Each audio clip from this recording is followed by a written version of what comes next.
feels it is our responsibility to bring our community topical, informed lecturers.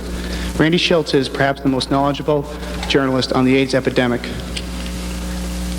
We have brought him here tonight with the help and support of the Medical Center Hospital for Vermont's Community Outreach Program, the Vermont Department of Health, the UVM Inter-Residence Association, the Student Health Center's Wellness Promotion Program, St. Michael's Trinity, and Champlain College. We would appreciate if you could complete the evaluation forms either in the lobby or as they've been handed out to you. Here is Dr. Bill Christmas from the Student Health Center to tell us a little more about Randy Shilts.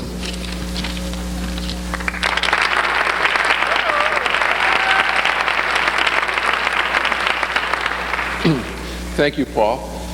Before I begin my introduction, I'd like to make a brief announcement. The Gay, Lesbian, and Bisexual Alliance at UVM will present its second annual Homo Hop tonight at 9 p.m. at Pearl's, 135 Pearl Street, and they're asking a $2 donation at the door. It is indeed an honor to introduce Mr. Randy Shilts, author of the best-selling book on AIDS and the band Played On. Incidentally, we've just spent some time with Mr. Shilts, and he will be signing books after the question period tonight, I assume probably up here at the stage for anyone that brought a copy. Mr. Shilts is regarded as the nation's premier AIDS reporter.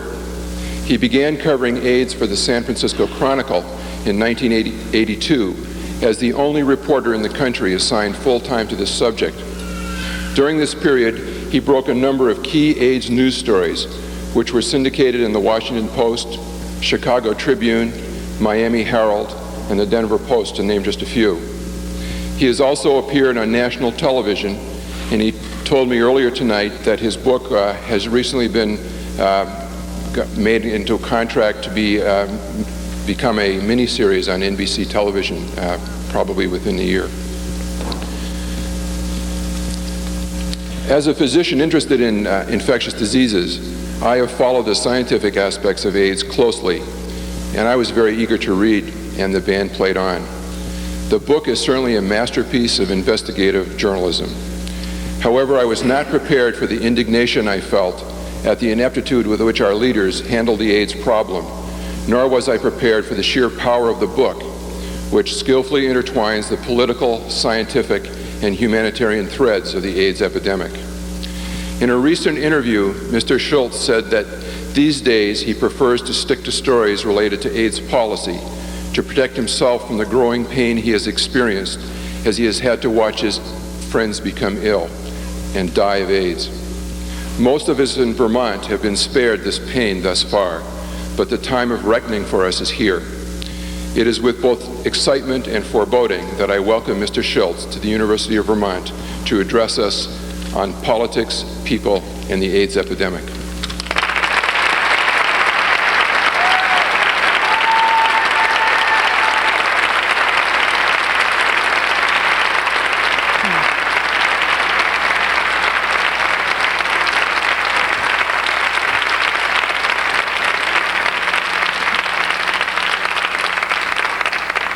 I've probably had one of the more unusual jobs in America over the last 5 years in terms of working full-time covering the AIDS epidemic with typical sardonic humor in the newsroom. They call my beat the death and despair desk.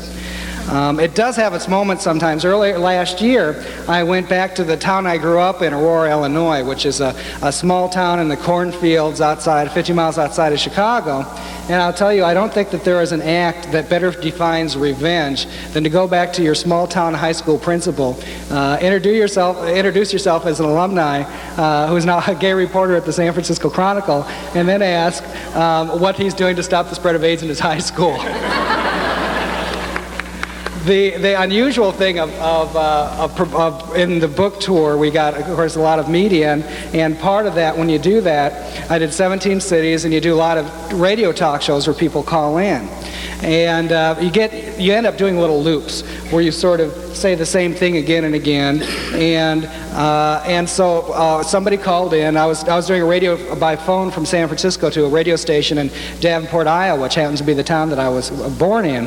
And somebody called up, and a little old lady called up to express concern about whether or not she could get AIDS from a gay waiter.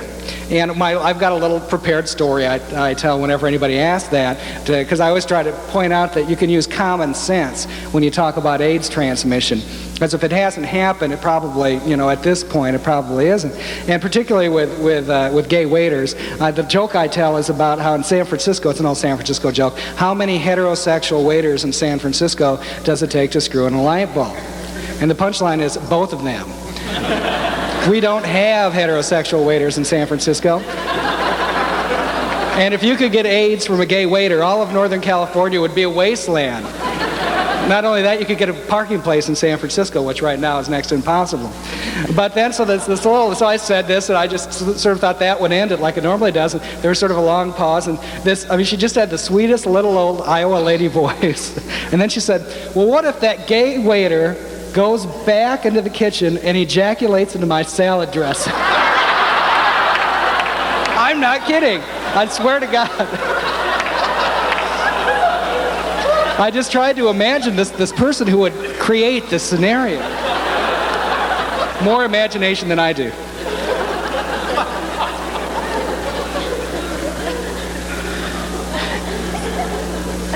What I'm basically talking tonight is about a dimension of the AIDS epidemic that I think has gotten less coverage and less attention than it is due, which is the political dimension of this epidemic. I don't think you'll ever understand how AIDS comes into America and is able to insinuate itself into every community, every state, and every corner of this country by looking at the medicine of AIDS. I think you've got to look at the politics of AIDS. If I were going to write a news story about the politics of AIDS, and I was writing a lead, when journalists, when we write news stories, we write leads, and we try to have an anecdote in the first couple paragraphs of the story that sums up everything we're trying to say, that makes that point. If I were writing such a story and writing a lead, I'd go back to November of 1983, when I was at the San Francisco Press Club, and I happened to be getting my first award for AIDS reporting at that time, for reporting I'd done in 1982. And our keynote speaker that night was Bill Curtis, who was at that time the anchor of the CBS Morning News. And like most keynote speakers, he started the talk with a little joke, just like I did. And his joke was that he said he had been in Nebraska, which is where he was from, the night before, and that somebody said, oh, you're going to San Francisco, and they all started telling AIDS jokes, and so he entertained the crowd with an AIDS joke. And, it was the AIDS joke about the hardest part about having AIDS is trying to convince your wife that you're Haitian. And I thought it was so unusual, and in my mind, the fact that he would come to San Francisco, the city with the highest per capita number of AIDS cases, a city even then in 1983 highly identified with the epidemic. I thought the fact that he could come to San Francisco and feel free to tell that joke at the San Francisco Press Club and expect a laugh says everything that we need to know about how and why our society has dealt with AIDS as it has. It was as if he felt he could go there, and certainly no one would be offended by an AIDS joke. Certainly no one would know somebody who had AIDS, and if they did know somebody who had AIDS, they wouldn't want to admit it in public.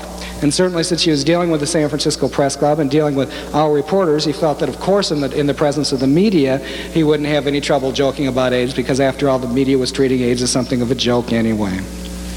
That night instructed me in a very profound way that there was something different about how we as a society were dealing with the AIDS epidemic than how we would deal with a comparable threat to the public health of another group of people. It also told me that there was something insane about the way we were dealing with AIDS.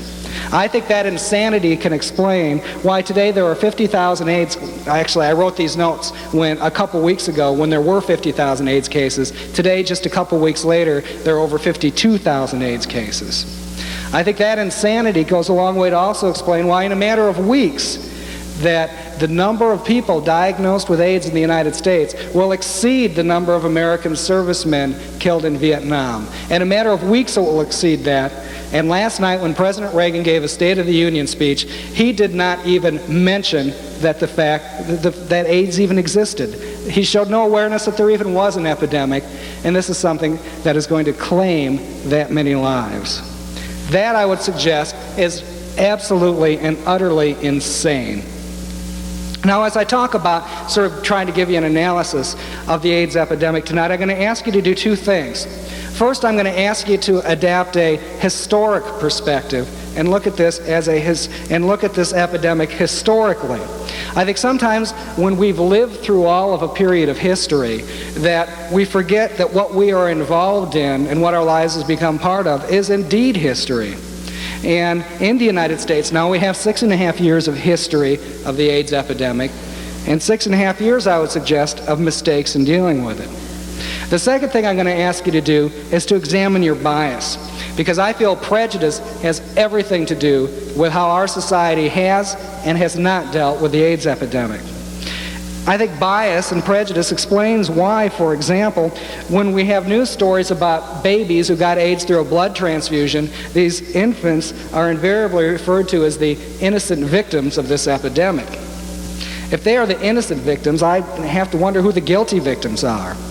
I mean, it's not like they set up vans in Greenwich Village or on Castro Street in San Francisco and announced to gay men that, hey, line up and get this AIDS virus here, we've got tons of it.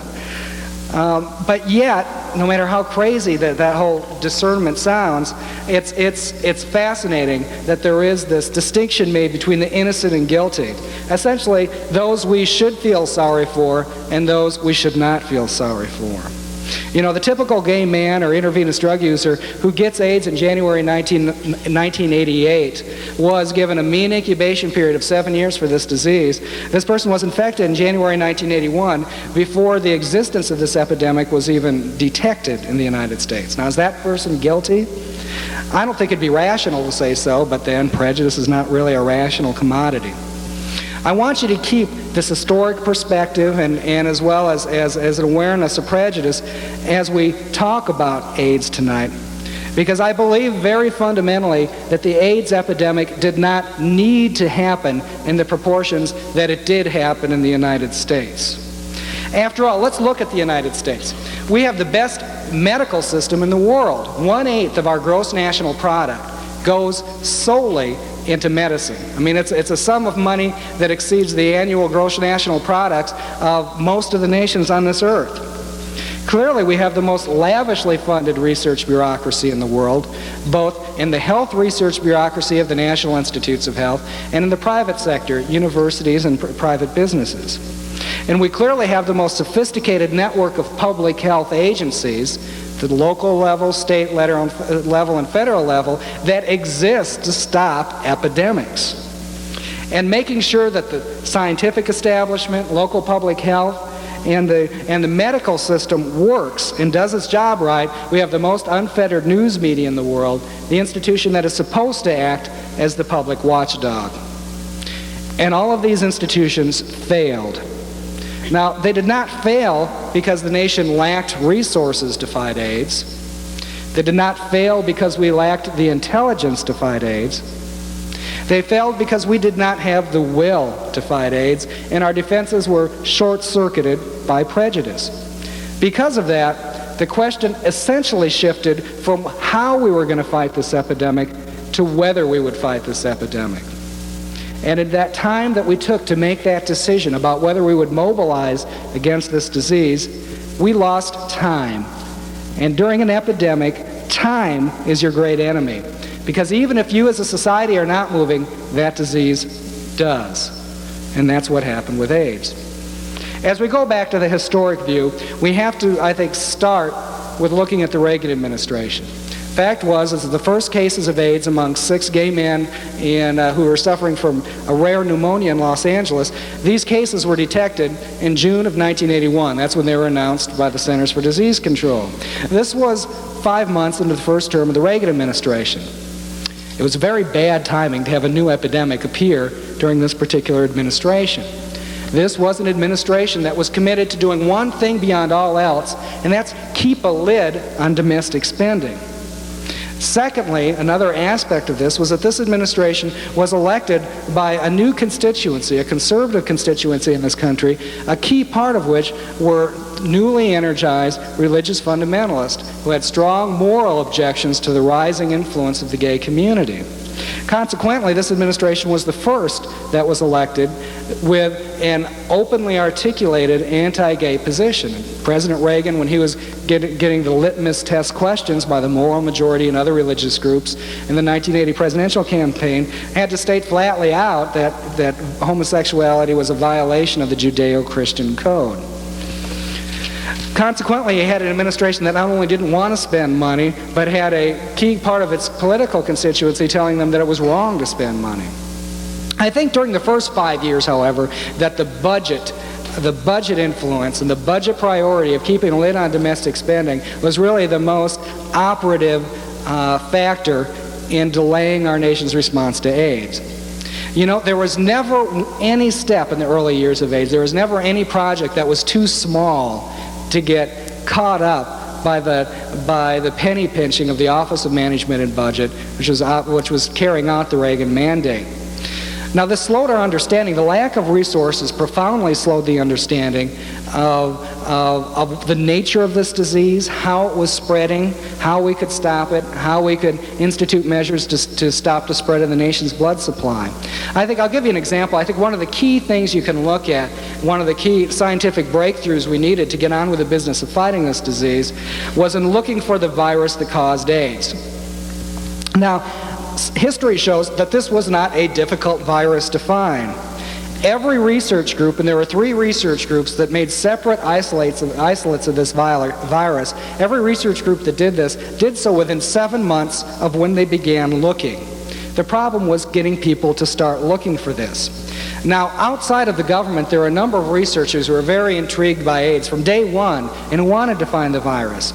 A good story of how lack of resources among among researchers outside of government, a good story about how this worked and this search was delayed comes from the University of California in San Francisco. A retrovirologist who I happen to know named Dr. Jay Levy.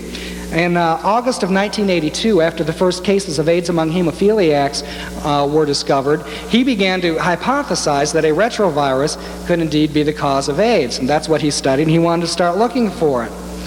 But as he went and looked around his little laboratory and was checking out the containment systems he needed to make this sort of up to code in terms of dealing with a potentially deadly virus, he found that in his flow hood, which is a piece of machinery that goes over where you're fiddling with stuff and it sucks up, essentially if there are any viral particles in the air, it pulls them up. He found that in this flow hood, he needed a new filter.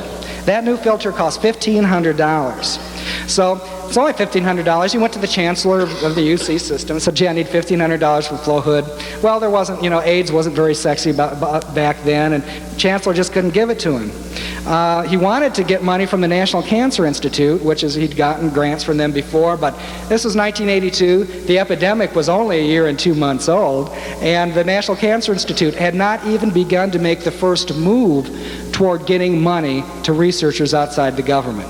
They weren't interested in AIDS. So there wasn't any $1,500 to be had there. Ultimately, Dr. Levy had to go find well-connected scientists who are connected to politicians who could go to the Speaker of the California Assembly, who could go back to the Chancellor of the UC system and weasel out $1,500. That took 6 months. Okay, it's 6 months later. It's early 1983. By now, the first stories have come out about AIDS and blood transfusions. Well, now Jay Levy was about to start his work, but because there was all this panic about AIDS being spread in the blood, none of the other researchers on his floor would allow him, or nobody else in the whole UC, University of California in San Francisco, would allow him to use their ultracentrifuge to spin the blood out. And, well, an NCI grant finally came in that gave him, it was the first NCI grant, it came in 2 years after the epidemic started. It gave him $13,000 for supplies. Obviously not enough to get his ultracentrifuge. Altogether, he had to wait another 6 months before he got his ultracentrifuge. Now, he has had to wait a year before he could even start research on AIDS.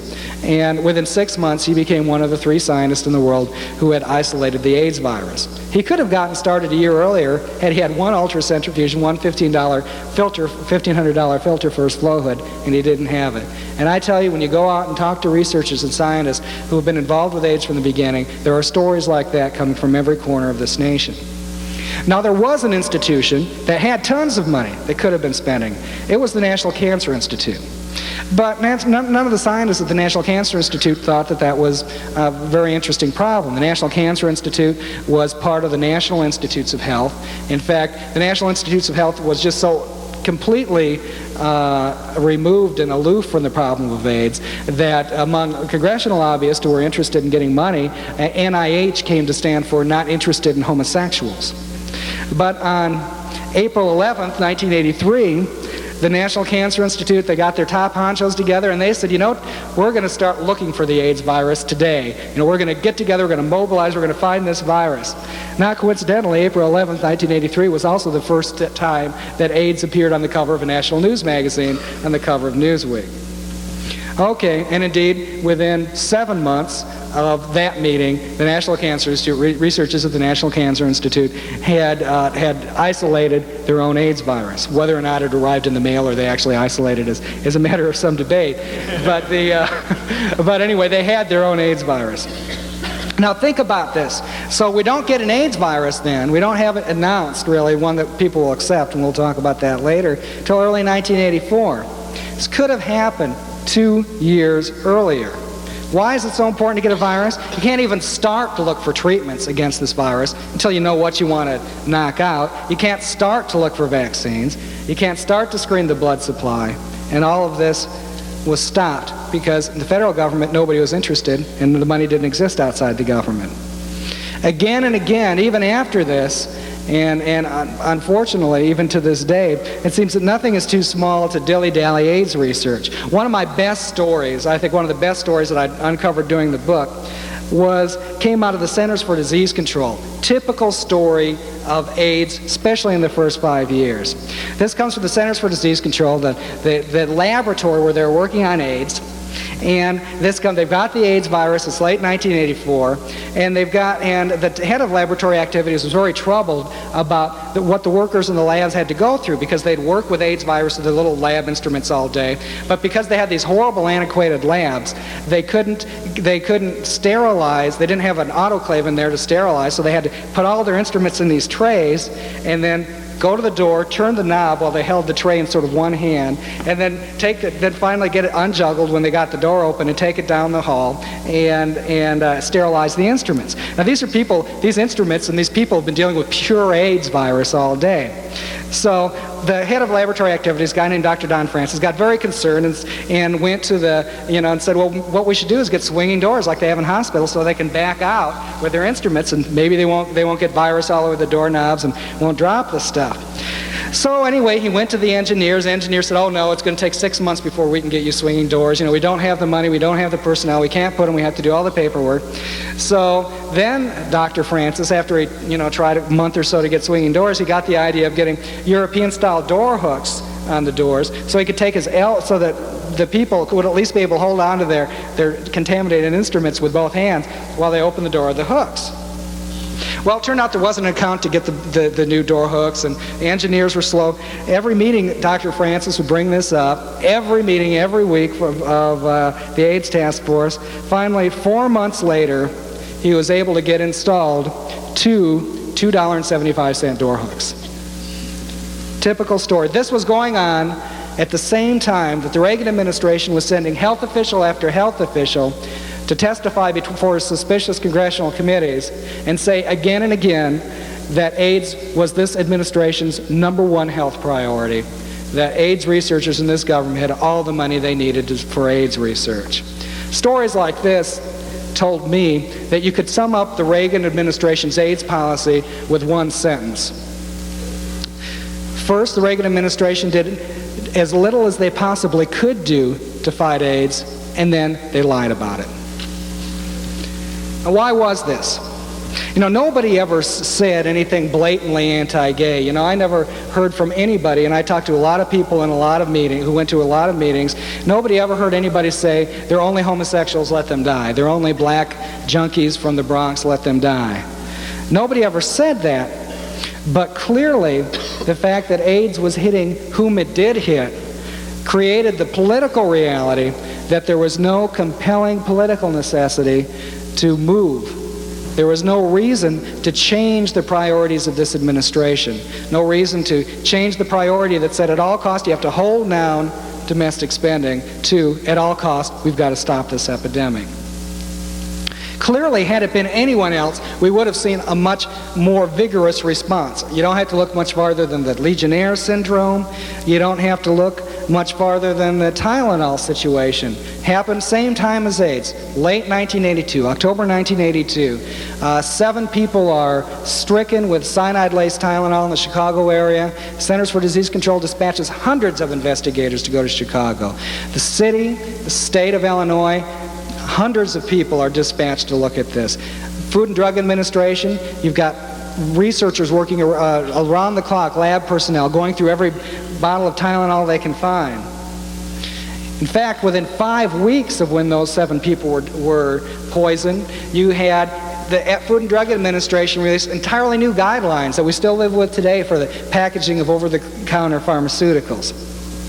And by the time, and you had this all with 7 people dying, you had an expenditure of millions of dollars, you had more money spent in those 5 weeks than was spent in about the first 5 years of AIDS.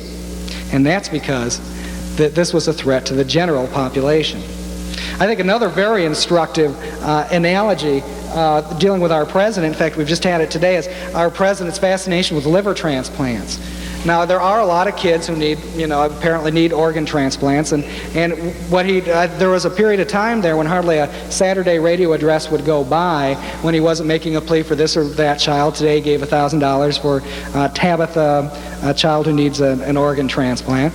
And it's so fascinating that he would do all of these appeals for individual children who represented a very small problem in this country, when it was only on May 31st, 1987, that President Reagan gave his first speech on AIDS. What remains his only speech on AIDS. 32,000 Americans were dead or dying of AIDS before President Reagan even bothered to give a speech on it. And even then, when he gave the speech, he could not bring himself to utter the word gay. I would suggest that this is utterly insane. Not only is this insane, but what I find even more insane is the fact that it was hardly considered noteworthy that the president didn't want to talk about AIDS. It was hardly considered noteworthy today. I didn't hear it in any news analysis, other than the San Francisco Chronicle, of course, that the president did not mention the fact that we have an epidemic that's killing lots of people. I mean, here you can look at every poll that's taken by every national pollster in this country, and you'll find that AIDS is always rated second only to the economy as the most pressing concern among the American people on domestic issues. You find poll after poll shows that more Americans are concerned about AIDS than any other health issue. And the president is living on some other planet somewhere, doesn't even mention it, and it's not even considered noteworthy. I think it says something about the media that it was never included in any analysis today. And I think it says a lot about the media that one reason President Reagan never even had to utter AIDS, the word AIDS, for the first 5 years of this epidemic. One reason that happened is because no political reporter in the White House thought AIDS was an important enough question to even ask the president. The problem is not merely within the political system, because politics is not only in politics, it can also be in science. That was a huge part of this. I think all of us, I grew up in a small town in Illinois. I always thought, scientists, my view of scientists, they're industrious women and men in white coats who set aside venal and worldly concerns to serve the higher purposes of humankind. But in all the research I did in terms of the history of this epidemic, that is not the portrait of science that emerges. I think nothing epitomizes the failure of science more than the international battle between the National Cancer Institute and the Pasteur Institute over what we're going to call the AIDS virus, what we're going to name it.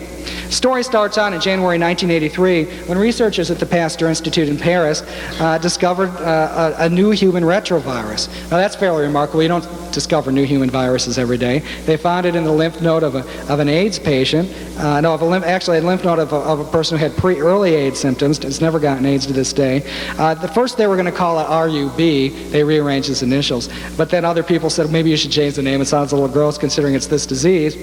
So the name was changed to LAV for lymphadenopathy-associated virus. The guy had lymphadenopathy. It was in his lymph node, so they called it that. Within a few months, the researchers in Paris were asserting that this virus was not only associated with lymphadenopathy, that this was the cause of AIDS. Well, researchers at the National Cancer Institute by then had belatedly got involved in looking for the virus that caused AIDS. They wanted to have credit for making this huge discovery, which clearly would have been one of the discoveries of the century in science. And so when people would go to the more esteemed researchers at the NCI, they'd sort of go off the record and say that the French, nothing important can come from the Pasteur Institute. Must be contaminants. They must be mice viruses that wandered into their lab dishes. And they deprecated their research widely, and the French were finding that nobody would pay attention too much to anything they had to say. Of course, the French, they're so melodramatic whenever you talk to them. They were saying, this is Dr. Montagnier. This was our long walk through the desert. And nobody, the way he put it, too, at one point was that he felt like a madman because he had the truth and no one would listen. Well, in fact, of course, he did have the truth and no one did listen. In fact, nobody even started paying attention to them until April 1984. Now, by some strange coincidence, this happened to be an election year. This happened to be a year in which the Reagan administration was concerned that they might be criticized for their slow response to AIDS, and Democrats early in the campaign were making noises about making that an issue. And so in April 1984, Secretary of Health and Human Services Margaret Heckler lines up researchers from the National Cancer Institute, including at least one who had a lot to say about the French, and proudly announces that once again American science has struck a target, and there is another great achievement to be added to the honor roll of American science. And she announced that researchers at the National Cancer Institute had isolated the virus that caused AIDS. Not only that, they'd have a vaccine in 2 years. That was 4 years ago. Now, to a lot of people, it sounded more like an election year stump speech, than a scientific announcement. Most notably to the French, it sounded that way. And in fact, all this was American researchers finding the same virus that the French had found. Some people say taking the same virus that the French had found, giving it their own name, and claiming it as their own discovery. And what's truly amazing was that this was not the end of scientific politics around AIDS. This was the beginning. On one hand, there is lymphadenopathy-associated virus, LAV. The Americans said, oh, no, this is our virus. This is the human T-cell leukemia virus, type 3. It's HTLV3. And so scientists all over the world had to choose sides. Was it LAV? Was it HTLV3? Were the French? Had the French discovered the AIDS virus? Had the Americans? There was most scientists knew that there was two positions here. There was the moral right. The French had indeed discovered this virus first. But on the other side was the fact that the National Cancer Institute controlled one of the largest treasuries of research funds in the world. And so money was on the other side. Given the choice between money and moral right, you can pretty well guess who won out in most of the consideration. Now, of course, the CDC the Pasteur and the NCI, that was one feud. By then, the researchers at the Centers for Disease Control had realized that the French had indeed discovered the cause of AIDS. In fact, even before the grand announcement by Secretary Heckler. So they had started collaborating with the French and using LAV because, of course, they wanted to get to the bottom of this epidemic. Well, researchers at the National Cancer Institute got so furious that researchers at the Centers for Disease Control were cooperating with the French that they wouldn't even talk to them. They wouldn't, for most of that year, they wouldn't give them anything but token amounts of the virus. And so you had a situation where you had the two lead agencies of the United States government, the Centers for Disease Control and the National Cancer Institute, weren't even talking to each other. And they were supposed to be leading our war on AIDS. I would suggest that, by any definition, this was insane. fact, this whole feud didn't even get resolved until last March when President Reagan and French Premier Jacques Chirac signed a great treaty that resolved who discovered the AIDS virus by saying that, well, they both won. They were both co-discoverers of the AIDS virus, and then they could both split the money evenly from the patent rights for the AIDS antibody test that's used in blood banks. 4 years of bickering over whether the goddamn thing was LAV or HTLV3. 4 years of bickering, of scientific feuding, and nobody thought that was strange. Scientists told me it was normal, that you get scientific politics normally. Well, that may be true, even though some scientists have said that if this got off the deep end quite a bit. But maybe it is normal. But I'll tell you what's not normal, and what's not normal are new plagues. What's not normal are new infectious diseases which kill, of a virus which kill almost everyone that it infects. That's not normal. Now, I wonder if this kind of feuding, this kind of childish scientific bickering would have been tolerated if this disease were killing orphans. Do you think this would have been tolerated if this disease were killing Ethiopians? I don't think so. I think that throughout this whole process of the early years of AIDS, that the media abetted all of this not by taking part in all of this, but by not taking part, by not covering. The media was only interested throughout the early years of the epidemic if AIDS looked like it would be a threat to the people who counted, the people who weren't gay, the people who weren't intravenous drug users, people who were heterosexual. The great story that comes of this is from the Wall Street Journal. You know, right at the beginning of the epidemic, they had a very sharp reporter who was very keyed into the idea that AIDS was a happening scientific event by any definition. You don't get new diseases very often, much less fatal ones like this. So he went to the editors of Wall Street Journal and said, hey, we got to do a story. So ended up submitting a story several times, time and again, and they said no. That story only got printed when he could put a lead on it that said that this gay disease was now striking heterosexuals. And that's how AIDS first got in the Wall Street Journal. In fact, most of us probably heard about AIDS the first time in early 1983 after the first transfusion cases were detected.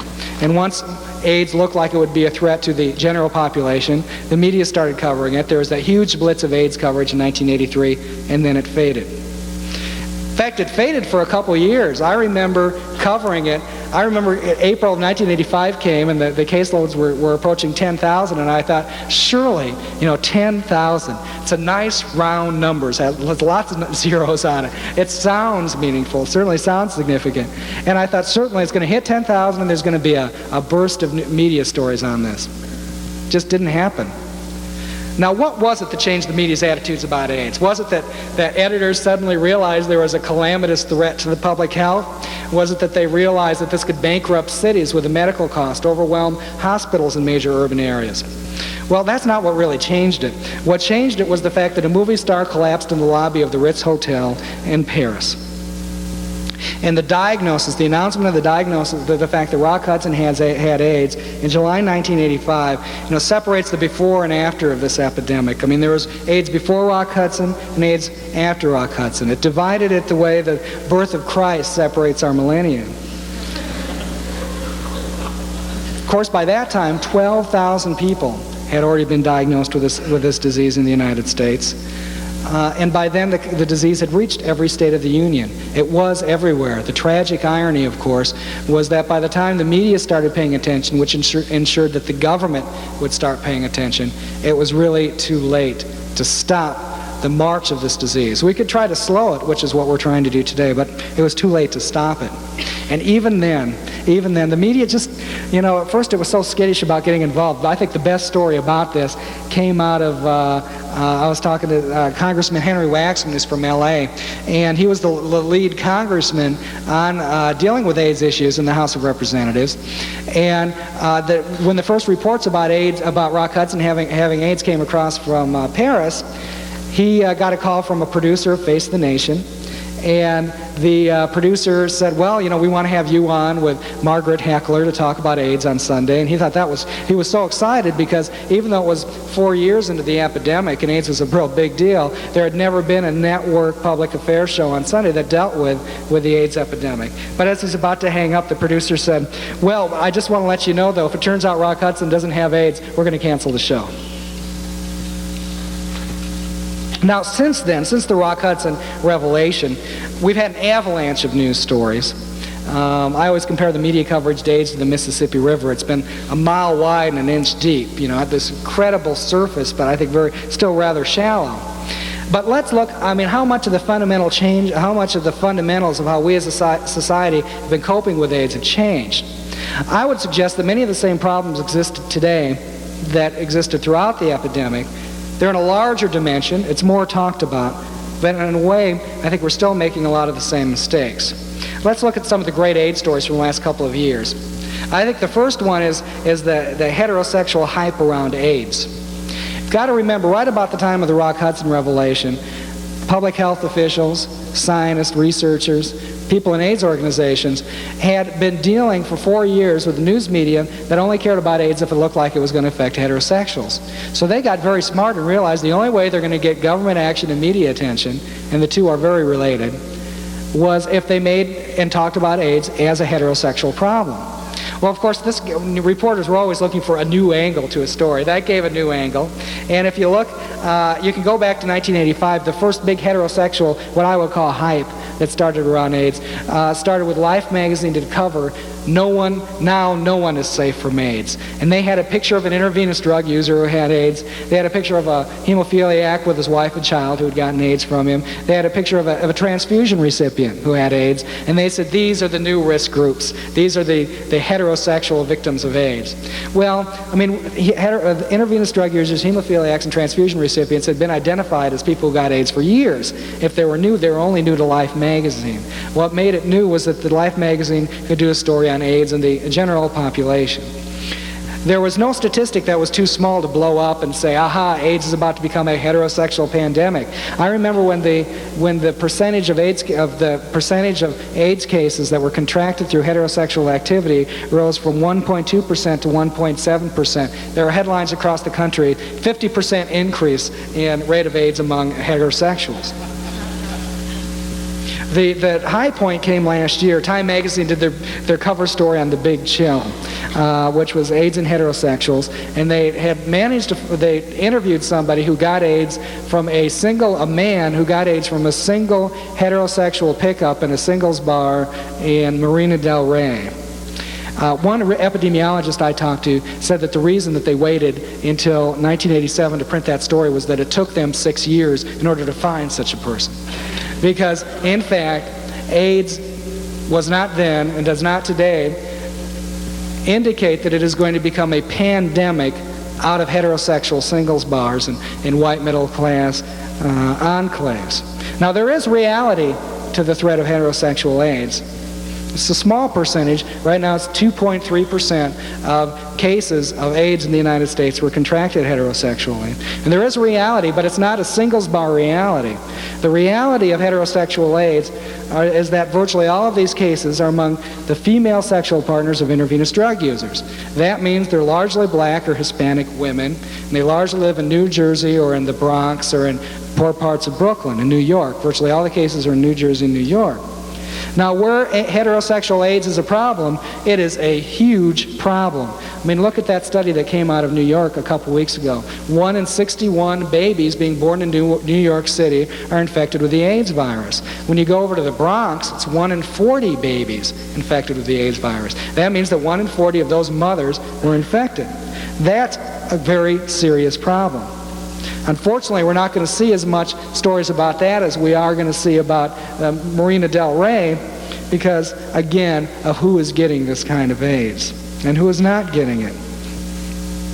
The fact is, I know I was talking to a reporter from a major national news magazine a couple weeks ago, was interviewing me, and they're doing a cover story that we'll probably be seeing not too far from now on AIDS.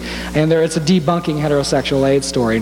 You know, now after making it a big story last year, they have to go back and say, well, it's not really happening. And then I was pointing out, well, there is this problem among, the AIDS is becoming pandemic in the underclass. And AIDS will increasingly be a disease of gay men, but more so even in the underclass of this nation. And he said, well, I can tell you that we're probably not going to do any more covers on AIDS for a long time because we're not going to do covers on gay men or Puerto Rican women in the Bronx. And I actually believe him. There was a profound fallout from all that hype about heterosexual AIDS, and that's a lot of people believed it, and this brought an auxiliary issue of calling for AIDS testing. Lots of fascinating, it's just fascinating to look at the fantasy problem. If you believe that AIDS was going to become pandemic among white middle-class heterosexuals, it would make sense, and this is what people were told, to do marriage license testing. Test everybody who gets a marriage license. Now, the fact is, though, that the heterosexuals who are getting AIDS tend not to be from a socioeconomic group who go to have the benefit of clergy before having sexual relations. Consequently, in areas where they're doing testing for marriage licenses, it's proving into some kind of a joke. Illinois passed a law. New York Times did a great story on it today. Illinois passed a law requiring AIDS testing. In the first 3 weeks of January 1987, before this law was required, 1,500 people got marriage licenses in Cook County. In the same 3 weeks of this year, 600 people did. Why? Because everybody's going to Indiana and Wisconsin to get married. The people who actually might need it, poor people, are having a very tough time getting it because they can't afford to take the $50 it takes to get the blood test. So they're certainly leaving.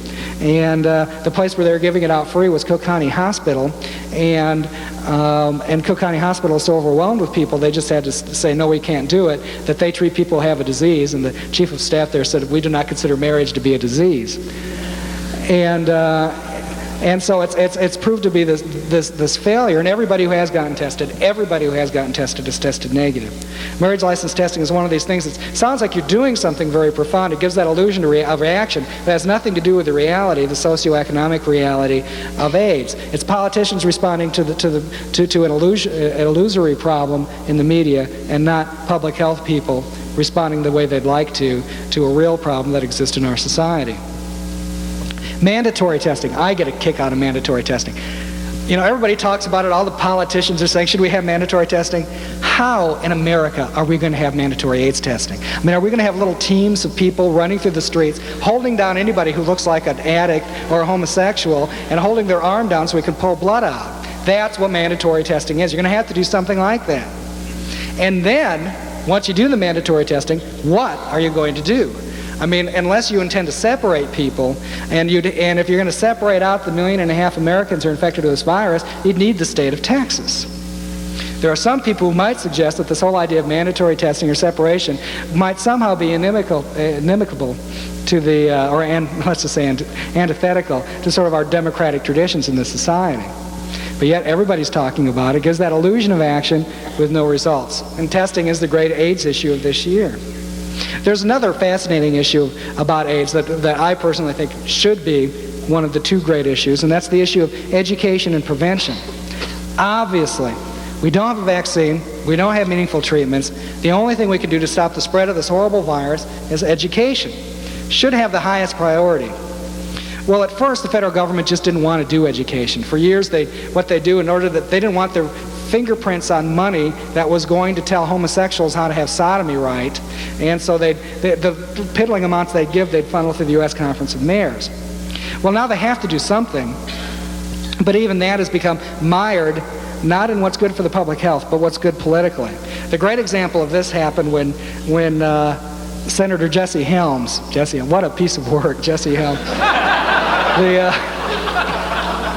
Jesse Helms went on the Senate floor about a month ago or so and read aloud from a very graphic brochure put out by the Gay Men's Health Crisis that was directed to not only tell people what not to do in bed, but try to eroticize safe sex. So eroticizing, sometimes when you try to eroticize something, you talk dirty. It makes sense. Now, these brochures were not meant to be read on the Senate floor. They were meant to be read by gay men whose their sexual habits were trying to change. But sure enough, they're read on the Senate floor. The Senate votes overwhelmingly. I think there are only 2 senators in the Senate who stood up to this ridiculous resolution that banned giving any AIDS education money, federal AIDS education money, to any group that would in any way advocate homosexuality as a valid lifestyle. In effect, this meant you're going to ban giving AIDS education money to virtually every group in the United States that's doing AIDS education. It's a political decision. If Jesse Helms, from a public health point of view, if Jesse Helms wants to read AIDS education brochures on the Senate floor, I'm sure there are public health people who could make a brochure that was relevant to septuagenarian United States senators from the South that would tell them to have sex in whatever manner they have sex safely.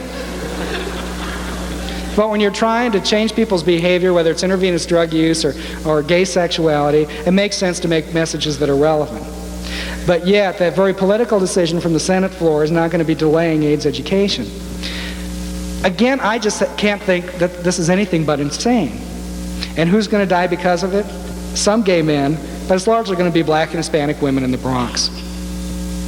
There's another issue that I think has gotten very little attention by the news media that I think is the most important issue that we have to deal with as a society along with education, and that's the issue of treatments. All the experts at the federal government will tell us that we have about 1.5 million people in this country who are infected with the AIDS virus. If you've tested positive, you haven't only been exposed to this virus, you've been infected with this virus. At this point, most of the studies are showing that a majority of these people are going to get sick and most probably going to die if we don't get some kind of meaningful treatment. These are statistics and projections that come from the National Institutes of Health. Now, the National Institutes of Health has also set up a study that most scientists consider to be the most important study on AIDS in this country in terms of treatment. It's a study of giving AZT to people who are infected with the AIDS virus but who are not yet sick. All of us had health classes when we were in 6th grade. The first thing they'll tell you in any 6th grade health class is that the smart thing to do is early detection and early treatment is always going to help you out in terms of having a much more better chance of beating a disease. Obviously, this is going to be true with AIDS. Especially, it's going to be true with AIDS. It makes sense that if you can stop the replication of this virus while you've still got an immune system left, that you might be able to make it. By the time you get AIDS, very often your immune system has already been devastated. So obviously, a drug trial that works on people who have not yet gotten sick, that might stop the replication of this virus, on a drug that has far fewer side effects on healthier people, that most scientists say this is the most important trial in the country. Okay, the trial to use AZT on asymptomatic, which means no symptoms, seropositive, means they're positive for the AIDS virus, was first, the drug trial was designed September 1986. As soon as AZT was shown to be effective, the Centers for Disease Control prepared a protocol. Protocol is the thing that tells you how you're going to, do this experiment. They prepared a protocol. They were ready to go on this study of giving AZT to asymptomatic seropositives. That was September 1986. Well, turf is a real big deal among scientists, and particularly among government scientists, and the National Institutes of Health, well, they just didn't think the CDC should do this, so the turf battle erupted, and in February of 1987, the National Institutes of Health got control over this study. That would be about 5 months later. Well, of course, the National Institutes of Health, they're very prestigious and intelligent men, so they couldn't dare, they wouldn't use a protocol that was written by the Centers for Disease Control. They had to write their own protocol. That took another 3 months, May of 1987. Now, when you do this kind of study, you have to compare. What you do is you give some people AZT and some people a placebo. So you've got a package of placebo that looks like the AZT, so neither group knows which one you're getting. A placebo is like a sugar pill. And then you compare, how it does with the two different groups. Well, NIH went to Burroughs Wellcome. And Burroughs Wellcome, and said, well, we need, the placebo on this. Burroughs Wellcome said, we don't have time to make it. You're going to have to make it. By the time that got made, it's July 1987. And even today, which is 6 months later now, because of problems at local hospitals, fewer than half of the people who are supposed to be on that study are enrolled.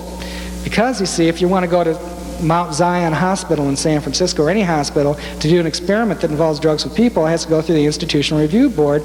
And a lot of these Institutional Review Boards meet only once every 3 months, and so it gets held up there.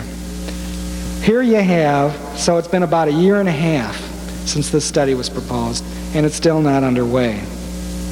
Here, the government itself, the National Institutes of Health, is telling us we've got 1.5 million people, 270,000 of which minimally are going to have AIDS by 1991, if nothing is done. And the National Institutes of Health is the agency which is helping make sure that nothing will be done. Is this malicious? I know a lot of those doctors there. They don't believe in their hearts that homosexuals should die, that intravenous drug users should die. In their hearts, they'd like to see an end to the AIDS epidemic. But their priority is doing things the way things have always been done. Their priority is business as usual. The band still plays on here. These are failures that I pointed out, and failures which I think you can go back and see through the history of the epidemic that continue today. But there are also bright spots in all this story. There are heroes. There are heroes in science. Got to remember, early on in science, there was no fame, there was no glory, there was no money in studying AIDS, and a lot of scientists had to put their careers, their reputations on the line. Some scientists lost their jobs to work on AIDS because their senior advisors said, study something that's a legitimate course of research. Don't study this homosexual disease. And yet these scientists were the core of people who advanced our early understanding of this. There are heroes in medicine. I don't think I talked to a single doctor who worked on AIDS in the early years, or a nurse for that matter, and who worked with AIDS patients, who didn't believe and didn't literally have nightmares that they were going to get AIDS. Because you've got to remember, early on it was very mysterious how this thing was spread, because after all, nobody was looking for the virus. It's very mysterious how this thing was spread. A lot of these doctors and a lot of these nurses assumed that they would get AIDS from caring for these patients, because they certainly got hepatitis, and everybody was saying this thing looked like it was spread like hepatitis. And yet the doctors and the nurses went every day to their hospitals, and they tended the sick just the same. In the gay community, there are heroes as well. There's a lot of failure, I think, early on among the gay political leadership to deal straightforwardly with this disease. There's a lot of denial. I think a lot of leaders, particularly I think you saw this in New York and San Francisco, and I documented a lot in my book, but I think you had a lot of gay political leaders who played politics with this epidemic, just as you saw Reagan play politics with it. But at the same time, I think it's also true that virtually all of the education that existed in this country came from gay volunteer groups. Virtually all of the services for people who had AIDS also came from within the gay community.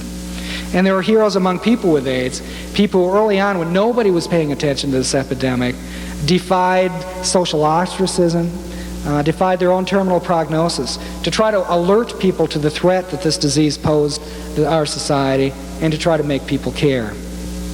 And I think when we look at America, I think it's institutions that have failed, but I don't know if that's what the American people really wanted. I think there has been a lot of compassion with this disease. I know, and I went back to my hometown of Aurora, Illinois, and Aurora is a very conservative place. I don't believe I even met anyone who would admit that they were a Democrat until I was 14 years old. And never elected, and still to this day has never elected a Democrat. Not since Abraham Lincoln rode the legal circuit there.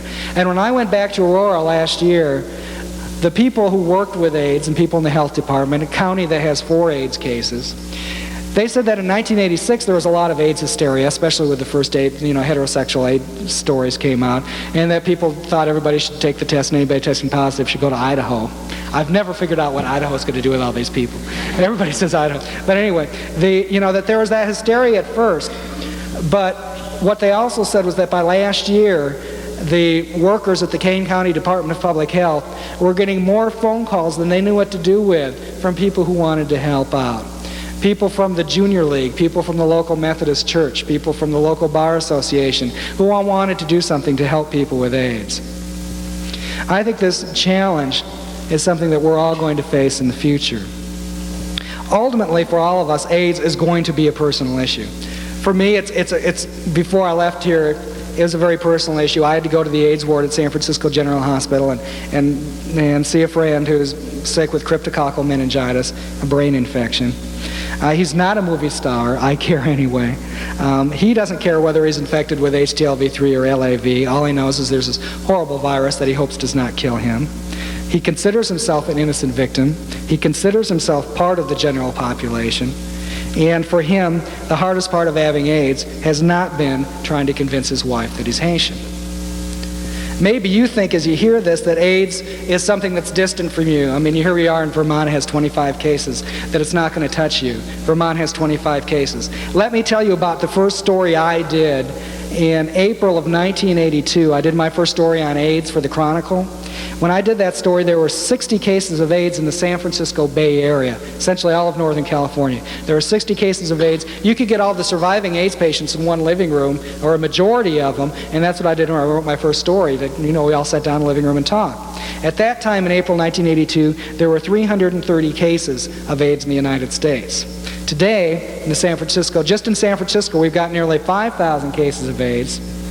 Again, I'm looking at my notes. I wrote 50,000 cases. That's 2 weeks ago. Today, we've got 52,000 cases of AIDS in the United States. And the United States Public Health Service tells us that we'll have 270,000 by 1991. With these kind of numbers, AIDS is going to touch your life. You will write the future history of this epidemic. Is it going to be a history marked by failures like we've had in the past? Are we as a society not going to respond to that Puerto Rican woman in the Bronx? Or are we going to reach out and grow? Will we be one America brought together by compassion? Or are we going to be a divided nation torn apart by fear? And one of the best interviews I've ever done in terms of the people I've talked to in this, I was at the AIDS hospital that's now defunct in Houston last year, and I was talking to the assistant medical director, a guy named Dr. Aiden Rios, and he was telling me how sometimes, his life had been, he's my age, and he'd been involved with AIDS from the very beginning, and he was talking about how there were two worlds sometimes he felt when he looked out the window and saw the freeways of Houston, and there was one world that understood this epidemic and understood how serious it was and how much it was going to change our life as a nation. And there's another world that didn't. And he worried about that conflict between the two worlds. But as we were concluding our interview, and I was on the rush to get to the airport, and he said, "No, you've got to stay." He read me from the last words of Dante's Inferno.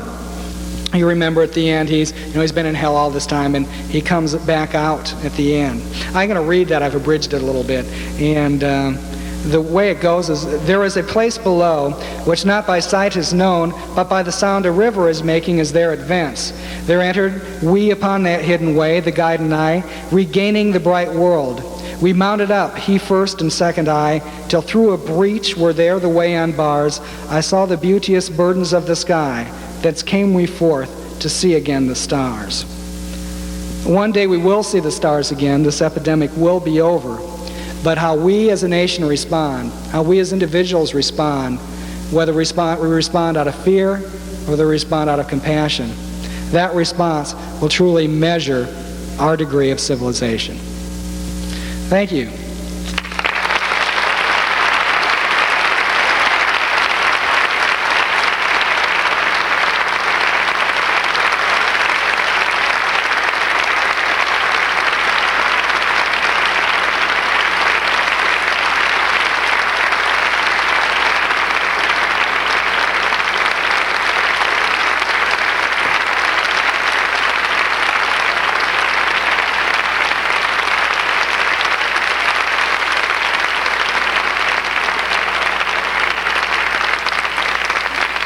Are there any questions?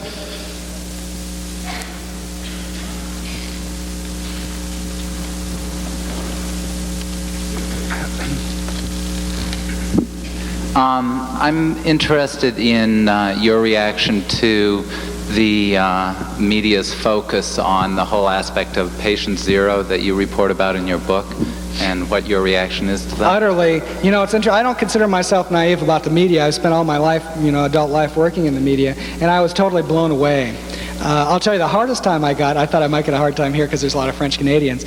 When I had to do a lot of interviews with Montreal media, who all insisted that I was anti-French Canadian. I happen to be a quarter French Canadian myself, and I'll tell you, I just thought it was weird.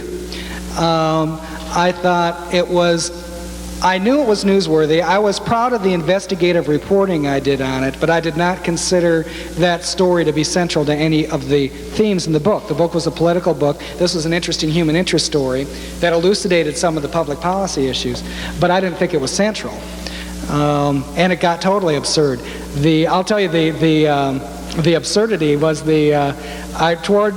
just when I thought everything on patient zero that could be done had been done. I mean, 60 Minutes had done it, everybody had done it. People magazine was calling, and they were calling about the 25 most intriguing people of 1987 issue. And so, of course, I thought they'd want to talk to me, of course. And then as the interview went on, it turned out they wanted to do, one on patients, to make patient zero one of these. And, then I stopped interviewing because I thought it was absurd and just nauseating. And I said, for Christ's sake, this guy, he's been dead since 1984.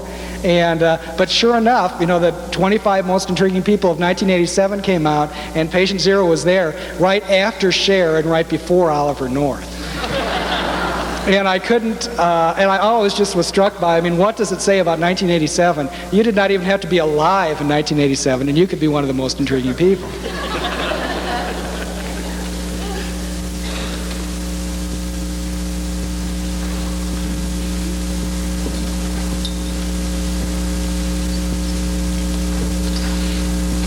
I have two questions. The first is, what's going on with HPA 23, since I haven't heard anything about it except from in your book, and that was a couple of years ago. And also, is there adequate funding now for AIDS research? In terms of HPA 23, that interest in that, I think they're still using it in France. I don't think that's one of those drugs that sort of died out, didn't look like it was doing any good, sort of the 1985 drug. If people are going to have questions in the future, it makes sense to get up to the microphone now, and that way we can save time.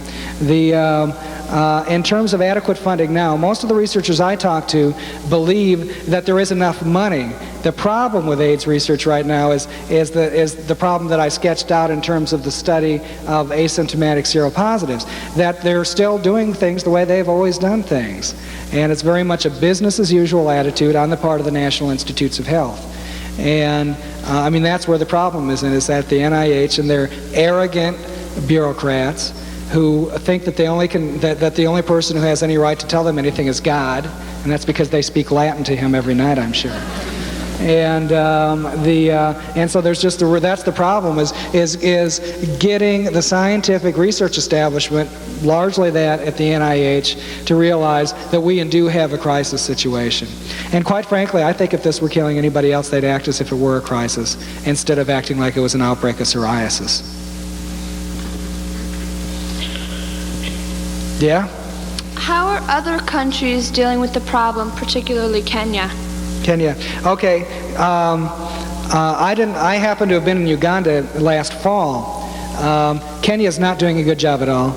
Kenya is denying the problem and not admitting that it's true, that it exists, and they've got a bad problem there. It's interesting because right next to them is, in fact, their country they don't get along with very well is Uganda, and Uganda was very interesting because Uganda, they're doing a terrific job. And here you've got a country that's been torn by years of a civil war in which there was substantial genocide. There's no infrastructure left anymore. There's no mass communications to speak of. And when you go to grocery stores, when you go to gas stations, you see AIDS posters up. The president of Uganda, every political rally he gives, and he's very political and does a lot of these rallies, he gives a pitch for safe sex. It's funny too in Uganda, they've got some of the same divisions that we have here. Here there's in safe sex there's the argument, do we do safe sex, tell people how to have sex safely, or do we take the more Catholic position of, it's not right, you don't tell people to have safe sex because you should only have monogamous marriages. And in Uganda they have the same division. They've got the government does a Love Carefully campaign, safe sex, and the Church of Uganda has its Love Faithfully campaign, which is monogamy. Same thing. But there it's interesting because they treated it, I wish that we were as mobilized as a nation as Uganda, because AIDS would be far less of a problem. Kenya, just nothing much at all there. Next.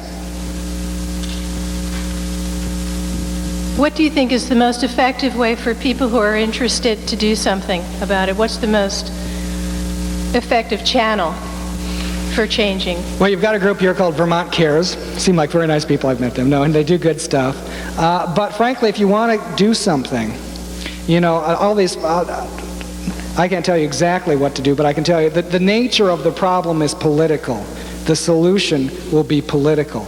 And anybody who wants to see a more effective response from our government in dealing with AIDS, something that would avert the Holocaust that does indeed lie ahead, anybody who wants that would be best this year to put their efforts into the presidential political campaign. Because, frankly, I tell gay groups that every gay person should get involved, because if we get an administration that is as bad as this administration, then an awful lot of the gay community isn't going to be here in 1992 when we have our next presidential election. Then how do you see, what kind of pressure would be most effective on those presidential candidates? Well, I think you find a candidate. I think you get involved with the presidential process. Find a candidate you like and back him. And especially this is going to be very important in the after the nominees are selected. Because that's where the problem is. People want to raise money, and the American Foundation for AIDS Research has these fundraisers. They raise $1 million. The fact is that the money you raise, that you could spend 10 years raising, can be allocated by a sympathetic administration with a stroke of a pen in 5 minutes. And I think a lot of effort is going to raise money for research, and that's absurd, because what we need are billions for research. And that's something that no private fundraising can ever do, and that's a drop in the bucket in the federal government. Thank you. Yeah? How do you feel about the media as a profession, that they could hide this issue and not deal with it for so many years? It seems to be an issue. It seems to be something that they do with quite a few issues, and I guess it's the power of the media. It's so fascinating that, because the media always say, "Oh, we don't get involved, we don't take sides," but the media, I would argue, is the most powerful institution in our society, because the media can force the government to do just about anything, pretty much. And the fact is that because the media's power is in writing the agenda of social issues, and if it chooses not to talk about something, it's not on the agenda. And AIDS is the classic example of that. And today, I feel that the media is focusing on rubbers, it's focusing on safe sex, it is focusing on patient zero, it is focusing on the utterly most trivial aspects of this epidemic, and ignoring the real important issues like treatment and the spread of this disease among intravenous drug users and their sexual partners in the underclass. I mean, it still goes on. What can you do about the media? The media, unfortunately, also tends to be one of the least accountable of our institutions in the society. You can't unelect a reporter or a newspaper. Even Dan Rather. But you know what is true, though, is that if a newspaper, if we at the Chronicle get 20 letters about something, that is an avalanche. If they get 50 letters at CBS or ABC in New York, they stop and listen.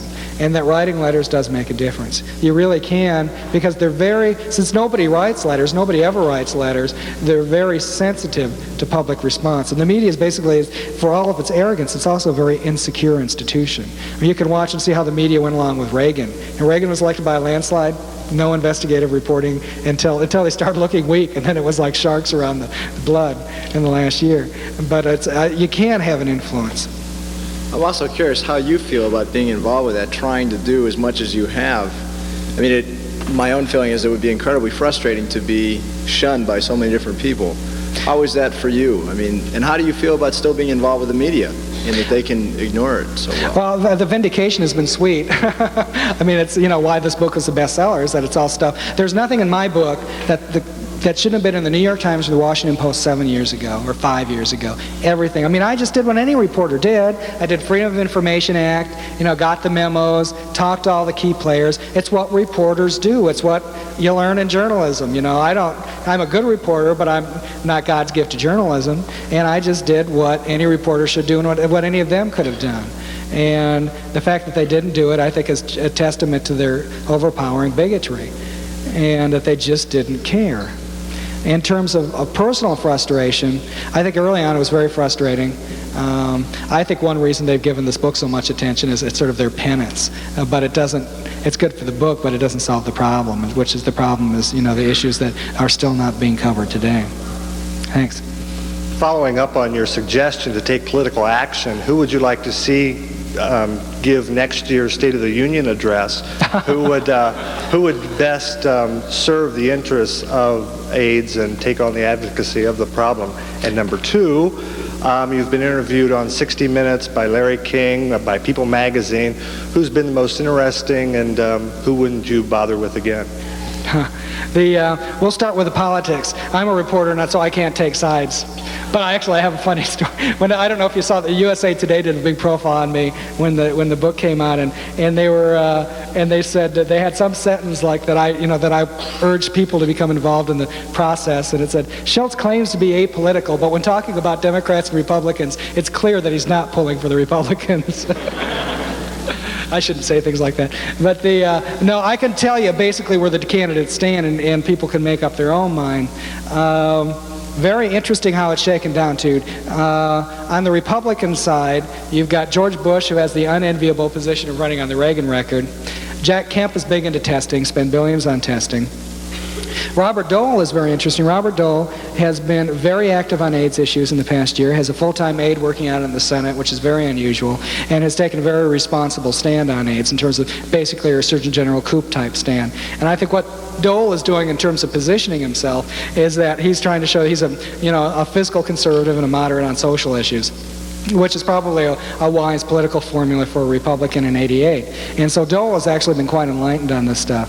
And Robertson is the real one to watch. I saw Robertson with Patrick Buchanan on Crossfire. Pat Buchanan and Pat Robertson, two peas in a pod. They just love each other. And Robertson was going on about how they're going to find there's all these ways that AIDS is spread and everybody's going to start getting it, essentially leading into a pitch that you have to test everybody and lock everybody who's positive up. And it's so interesting to see. Here's this man of God who's lying, who's fear-mongering. And I think that this will only get a bigger play if he becomes very desperate and he doesn't win primaries, which I think is likely. He's not going to win primaries, doesn't win caucuses. He'll become desperate and try to make AIDS his Panama Canal issue. Do with AIDS what Reagan did with the Panama Canal in '76. He's going to be one to watch. On the Democratic side, and people have Senator Albert Gore has a very well-articulated position on AIDS. Very interesting that he would. Congressman Gephardt has a very well-developed plan on AIDS. And both Gore and Gephardt go after Reagan like crazy on this. The liberals are all afraid to do it. Jesse Jackson is the most together on AIDS probably of anybody. Let me see, Paul Simon is, says all the right, says the things, more research, compassion and stuff. I think with both he and Gore, I take it with a grain of salt because neither of them have done much in the United States Senate around this issue. It's amazing how interested people get in various issues when they're running for president. Dukakis probably has the most well-articulated anti-gay sentiments among all the candidates. Dukakis, as you may know, fired essentially his insurance commissioner for the state of Massachusetts because he wanted to do what most insurance commissioners around the country have done and forbid insurance companies from using the AIDS antibody test to discriminate. And because Dukakis, who I haven't checked his financial statements, but I'd be interested to see how much money he's getting from the insurance companies. Insurance companies tend to be the biggest campaign contributors in the country. But Dukakis said, no, you can't do that, and the insurance commissioner resigned. And has a number of very anti-gay positions from the past too. And then there's probably somebody I missed. Babbitt is sort of moderate on everything. Yeah. I'm sure there are a lot of women here who came because they're concerned and they're feeling very complacent because they're not black, they're not IV drug users, and we don't live in the Bronx. There is, however, a good chance that you can get it from a bisexual male. A lot of males don't admit being bisexual. This virus has been around now since 1981, and I think women should be warned that this is all possibility. Oh yeah, let me make this clear. This always comes up in the question, so I don't deal with it in my speech. But let's make this clear. I think there is an interesting sidelight I'll say about bisexuals. It's been interesting. There have been relatively few cases from bisexual men so far. I don't know why. I would have expected it, but it hasn't happened that much. But frankly, I think there's been a lot of hype about heterosexual AIDS, and I also think that any woman who does not demand that her sexual partner use a condom is being an utter bimbo. You're just being foolish. Maybe you've only got a 1 in 1,000 chance of getting AIDS from that one sexual contact, but if you become that 1 in 1,000 person, you are going to be 100% dead. And the mere fact that it's not going to be a pandemic and wipe everybody out or see the kind of death rates that we have in San Francisco doesn't mean that you shouldn't be prudent. And the fact is, can't tell. Even I can't tell by looking at somebody whether or not, they've had a homosexual experience or whether they've been gay or bisexual or something like that. And it's just not worth the risk. I mean, it's a horrible way to die, and you don't want to become one of those statistics that they'll love it in Time magazine if you do, but you just don't want to do it, and it's just stupid not to demand safe sex. It's stupid. That's the thing about this virus. It's not that easy to get. You sort of have to work at it, and anybody who gets infected today, it's just stupid. And there's no excuse for it, and there's no excuse. And any woman who's going out with a guy who doesn't want to wear rubber, I mean, if he doesn't care to respect you as enough of a human being not to do that, then tell him to jump off a cliff. He's not worth it.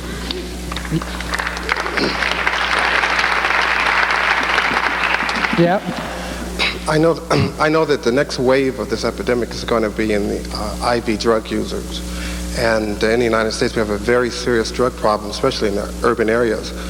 And I don't think that's even been addressed nationally, the major drug problem we have in our country. And I just recently read Newsweek on the 18th edition, and it was a think tank, I forgot where it was, and they predicted that by the mid-90s, that there's going to be utter chaos in a lot of our urban areas because of AIDS.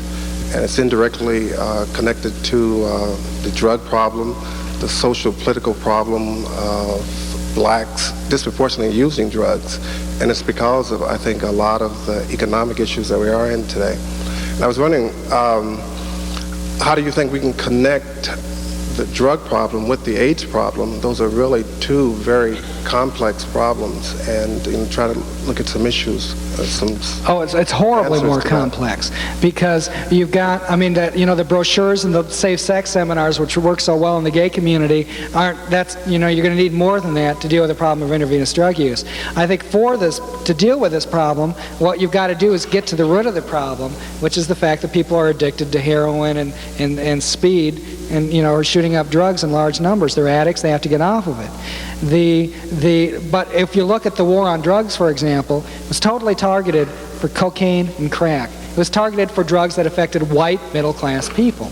And there's been a reluctance for a long time to deal head-on with the problem of intravenous drug use. It's an expensive problem to deal with. It's also a problem we're not dealing with, I think, because it affects black and Hispanics. It affects members of minority groups in larger numbers because they're caught up in the trap of inner-city poverty. And to do it, what you're going to have to do, let's say that I was shooting heroin in the Bronx and I wanted to stop shooting heroin so I didn't get this disease, and I went down to the local recovery place. I'd have to wait 7 months before I could get a bed for treatment bed, which is 7 months in which I'd be out there getting this disease, and if I was infected, giving it to other people. The reason is that it takes 7 months is because nearly enough money going in to treating intravenous drug use, and that's what we're going to have to do. And I think some things that would work on a short term, I think what's terribly frustrating for people in congressional aides in Congress who are working on the AIDS problem is the reluctance of black political leaders to get involved. And this is going to, just as it took gay political leaders to push this in early on in the lobbying when it was perceived as a gay problem, it's simply there's a black congressional caucus that does have clout. The inner cities have clout. Politically, black voters have clout because they tend to be concentrated in states that are rich with electoral votes. And there needs to be, I think there's been a real denial among black and Hispanic political leaders in dealing with this. They don't want to be associated with this gay disease. And that's part of the solution, and part of it is just getting our society to deal realistically with intravenous drug use. Yeah? As chairman of Vermont Cares, I'd just like to thank the University of Vermont and the area colleges for being so supportive and taking the challenge on and the responsibility of educating their students about this disease and realizing its seriousness. But I'd also like to ask, I'm sure that you've been to other colleges and campuses around the country and seeing what their reaction has been. I think there's incredible interest, and incredible interest in terms of people really caring about this as a social issue. I think it sort of goes against all the reports about how everybody going to college now is just an MBA who wants to imitate Gecko or something, the guy from Wall Street.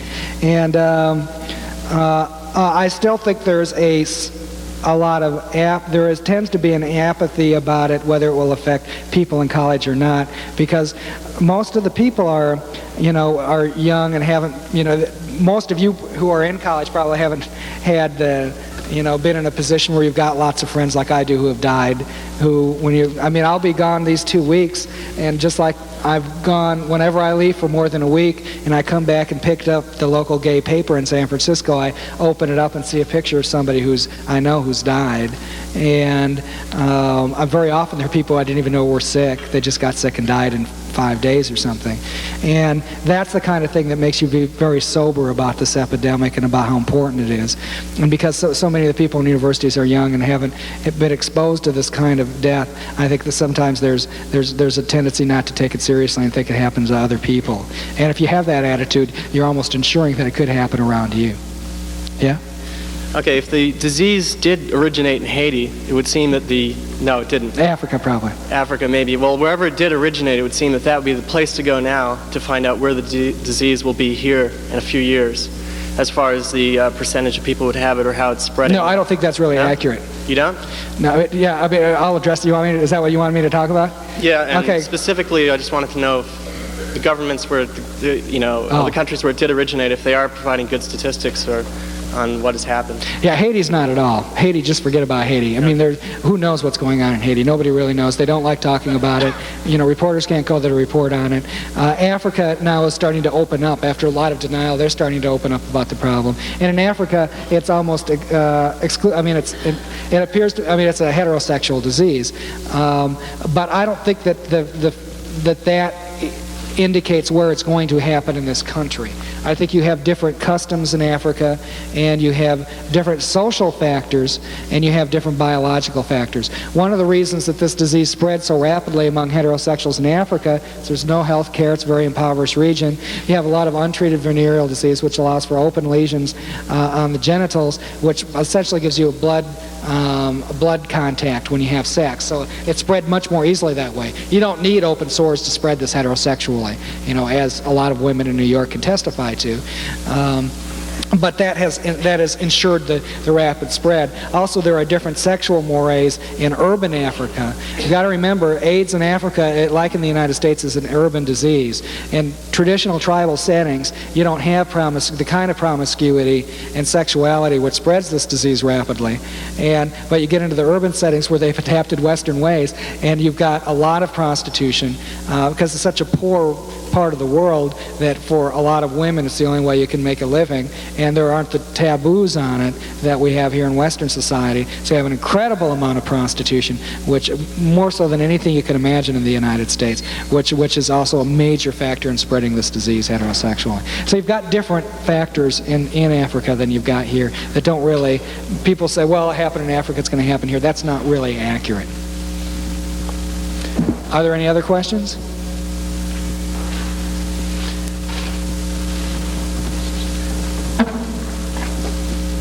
I have one that might take the whole evening. You've touched on the politics of the scientists and the medical profession and politicians. What about the latest political furor between liberal bishops of the Catholic Church in the United States and the people who wish they'd never made the statement? That's interesting, because the Catholic Church is really caught in it's been interesting to watch the Catholic Church struggle with this, because it has not taken, say, the cut and dry position that religious fundamentalists have. They're really struggling with it. And in a lot of regions, the Catholic Church has been taking done a lot of constructive things around this epidemic. In New Orleans, all the money for AIDS is channeled through the Catholic Church because nobody trusts the government. It's interesting to watch. The Catholic Church has done a very good job in a lot of cities, New York, San Francisco, New Orleans, of doing the traditional tending the sick type work. Even very conservative people, and I think it's played a very constructive role and traditional role within the framework of the church. The safe sex thing is just, I'm amazed that I go to as many places as I do, and I was talking to somebody from Vermont Cares who goes to a Catholic college and gives safe sex talks, and Trinity College here, and all over the country that's the case, that the that the Catholic Church has been much more flexible than I would have expected in the Catholic school system in dealing with safe sex. In terms of the archbishops, the fact is we have a fairly autocratic pope who has very conservative views, and I think the reason I was surprised the archbishops passed that letter in the first place, allowing condoms, and I think it was probably repealed. I mean, I don't have a lot of inside knowledge on this, but I mean, we do have a very active pope who keeps his eye on politics, and I just think we're going to always have that conflict with the Catholic Church, particularly with this pope. Yeah? I just had a short question. I heard on the news the other night about an article that was in Cosmopolitan that they were concerned it was really misleading. And I was wondering about how much journalism that is coming out, how many articles are coming out that are misleading and are not about the true facts of AIDS, and how can one sift through all the literature that's out? I guess that Cosmo article, I haven't seen it, but apparently they said that you can't get AIDS from vaginal intercourse. I don't know how they could say that. There's lots of people who've gotten AIDS in the United States from vaginal intercourse. And so I don't know where that guy comes from. I think that the discernment that I tend to note is between newspapers and magazines. Magazines love doing stories that are flashy, that are contrarian. They go contrary to accepted wisdom. They love doing things which will, grab people's attention, and they tend to be far less responsible and accountable. And so I really watch out for magazines. And you notice the weird stories. That Atlantic just did one on AIDS and syphilis, and and they did another one on AIDS. The insects were spreading AIDS, and I think just magazines tend to be less responsible. And so what I do is tend to watch newspapers more. And newspapers, I think, tend to do a better job because those of us who write for newspapers are always there to get screamed at by our sources. And a magazine writer does one story, and then they're off and doing something else. And I've just noticed that newspapers tend to be more responsible. Yeah? What do you make of the more leftist kind of paranoid talk about chemical and biological warfare being related? It comes from all sides, The LaRouche people who are very right-wing say that it was promoted, the spread of AIDS was promoted by the International Monetary Fund and the World Bank. When you go to Africa, I mean, there has been a Soviet disinformation campaign, and I'm not a red baiter or anything, but when you go to Africa, that every African you meet will immediately tell you exactly what laboratory in Maryland AIDS was created in, because the Soviet news services just put out reams of stories in the third world saying AIDS was an American American germ warfare. And of course that goes over with them because they think that we're being nasty by blaming them for AIDS, and so they're blaming us for AIDS right back. And there's just a million of these conspiracy theories going around. And I think that there is, and the reason they get as much credence as they do is I think that we have gotten a certain amount of arrogance living in the latter part of the 20th century. And there is a tendency to, we grew up with miracle drugs, with vaccines. We are a unique generation in which we are growing up in a time in which most people are not dying of infectious diseases. Through the history of mankind, most people died young and they died of infectious diseases. That isn't the case in the last 30, 40 years. And so I think that this has given us this arrogance that the only way we could have a new epidemic or a new infectious disease is if it were somehow planted, as if there was some diabolical conspiracy behind it. And I just think it's naive and arrogant on our part, bred by the technology. Fact is, we're still, biological organisms that are locked in a race for survival against other biological organisms, some of which are viruses. Do you know of any other sources of the gay bias besides religious? I think it's an entirely cultural thing. I think it's you can certainly see the intellectual justification of it, as it were, comes from the Judeo-Christian code. That's what President Reagan always refers to in his speeches and stuff. And but I just think it's an all-encompassing, because you can go to other societies that are as Christian or more Christian as we are, and they don't have as rigidly defined homosexual bias and anti-gay bias. And so I think it's more than just religion, even though that sort of gives it some legitimacy, saying that there's a religious reason. I think it's people are afraid of people who are different than they are. And so when you've got a religious code that says it's bad, then it says, see, and you know why I'm afraid of you is because it says in Timothy that man shall not lie with man as a woman or something like that. And I just think it's more complicated than just religion. and I'd have a hard time doing the etiology of it all. Yeah? I recently read somewhere that New York City is building a hospital for AIDS patients, and they predicted within 2 years that it's going to be filled. Where's the money going to come from to treat people, and where are we going to put them all? And I also read that people can't get adequate health care anymore because AIDS patients are filling up hospitals and to turn people with other problems away. Where are our priorities, and how are we going to do things? It's interesting. This question comes up with AIDS, and it never comes up with any other disease.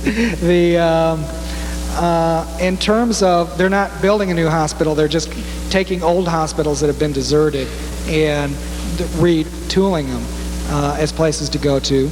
The reason, and New York City is the only city where there are now problems in getting hospital rooms. One of the reasons you have a hard time getting hospital rooms in New York City is because, as I documented in my book, for years the city government of New York, the Koch administration, ignored every warning about setting up ambulatory care, outpatient facilities. So the only place you can go for treatment is in a hospital room. What we have to do to keep that kind of shortage of hospital rooms is set up adequate services for outpatient care like we've done in San Francisco. There's no difficulty getting hospital rooms in San Francisco because people tend not to be in the hospital as much. They're outpatient care. I mean, we can absorb that. You know, we've got with 1/8 of our gross national product going into medical care. We've got the money there now to support this. It just needs to be more wisely spent, and it means doing things differently. You know, insurance companies hate home health care. It's clear that a lot of people with AIDS can be taken care of just fine at home. Insurance companies don't want to pay for it because they're afraid, even though it's far less than they'd rather have somebody in the hospital at 5 times the cost than pay for home health care at home for some strange reason. So there's just things that are going to have to be done differently. And I mean, our problem with AIDS is I think we have not been flexible enough as a society in making institutions change with the unique nature of this problem. Yeah? I'm just curious, you never seem to hear much about Asia, where the countries seem to be very densely populated. I'm wondering what the situation is. Yeah, they just don't have it yet there. But it's very interesting. Very little. They've got, and the Philippines has been brought in by American servicemen. But Japan has maybe a dozen cases. Australia has plenty. They're Western. I mean, that's, you know, they've got their links to here. But in terms of Asia, they just don't have it yet. That's the continent that can really be protected. And a lot of the Asian nations are going to be doing, the People's Republic of China is going to be doing mandatory testing for everybody who's a tourist. And you're going to see that, I think, in a lot of Asian nations to keep it out. I can't blame them, actually. Any other questions, or have I said it all? No, not quite. Okay. I was just wondering if you knew anything about the agenda of the World Conference on AIDS that's going on right now? Or it's the health ministers. The world's health ministers are meeting, and they'll all, I assume they're just going to come out with a statement saying we should all cooperate and help each other out, which is probably what they're going to do. What these meetings are good for is not so much, you know, what they're going to come out with at the end, is that it gives countries a chance to network and the experts a chance to network, share information and ideas. And for that, it's really valuable. And the important thing that we need to do now is get money straight into the third world, particularly in Africa. They're going to need lots of money to stop this, to keep it even as a manageable disaster. In Uganda, you have 9% of sexually active adults in Uganda in urban areas are infected with this virus. And you're going to have millions of people dying in Central Africa. And so to keep it as manageable, I mean, it's going to be horrible, but, you know, to keep it from even being 20 or 30%, they're just going to need a lot of money. And it's going to have to come from us. Okay, thank you very much. I guess that's all.